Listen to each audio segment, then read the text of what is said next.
Parodysiu, kaip paleisti rusiškus saitus be VPN. Neveikia.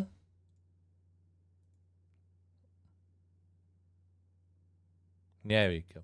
Toj parodysiu, kaip padaryti, kad veiktų. Spaudžiam čia.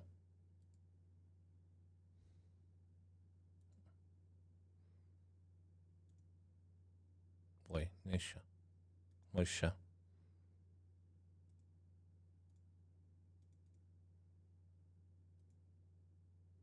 Va šitas. Spaudžiam čia. O čia. Rašom 1, 1, 1, 1. Čia vienetas, čia 0, 0, 1.